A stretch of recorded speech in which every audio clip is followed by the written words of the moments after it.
Thank you, everyone. It is so lovely to be here with you this afternoon, and I'm really so grateful that you took time out of your day to come and actually hear what I have to say. We're going to talk this afternoon about workplace mental health. Now, all employers are actually responsible for the mental health of their staff. But I say to people, we have to build mental fitness. We have to build mental fitness in the same way that we build physical fitness. You know, I don't know about you, but if I go to the gym, I'm not expecting to go once and all of a sudden I've got a buff body, right? It doesn't work like that, does it? No. You can't expect to go once and have everything perfected. You have to go and you have to train and you have to remind your body about what it is there to do and actually build that muscle, and it takes time. Mental muscle is the same. We have to actually reinforce the things that we talk about. We have to remind people about how to manage their own mental health and the obligations around that. And then we have to give them ways and strategies that we can support them when they report in the workplace that they've got an issue. Because the challenge of all of this is that when they report, especially in this country, then it becomes the employer's responsibility. So who am I to talk to you about this? I was once written up as the most influential woman in mental health. I see myself as a maverick. I often talk about the fact that I approach mental health in a way that's quite different, and probably that's because of my own lived experience.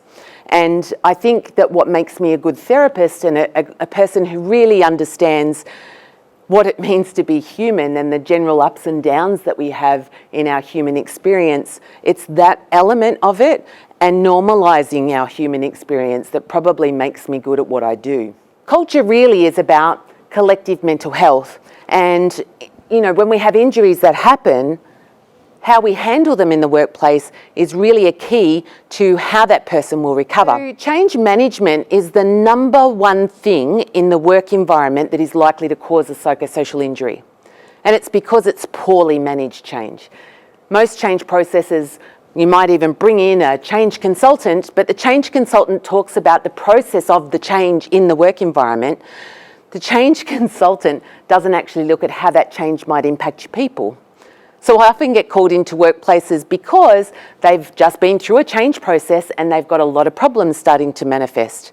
People aren't happy, people are taking leave. If we're inflexible in the management of some of these mental health concerns, it actually increases the recovery time of a person's injury. So if they're injured at work and you become inflexible, what happens is they don't come back. They see the doctor gives them a medical certificate, they're off on stress leave. They may be looking for another job, you may never see them again.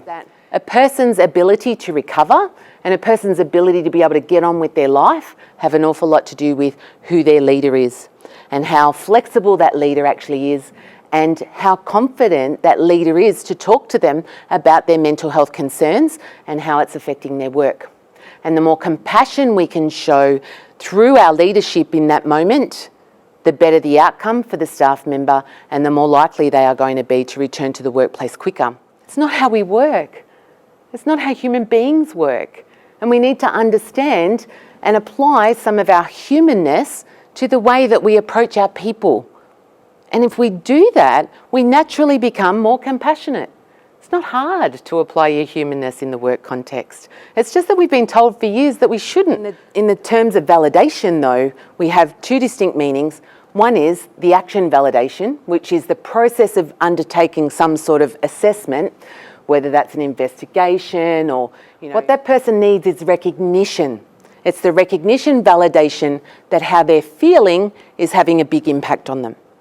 And when you give them recognition validation, what you find is that they'll get on with things a lot quicker. It may or may not resolve the problem. The EAP solution is too late. Not only is it too late, but there aren't enough resources out there to actually provide these services anymore. The prevention is the biggest thing that we can do to make it so that we don't actually have an ongoing issue with mental health in our community. And that's actually where you come in as the leaders in these organisations and showing up each day and being proud of what your culture actually says about your leadership. Because did you know that currently in the world, 80% of workplaces are toxic?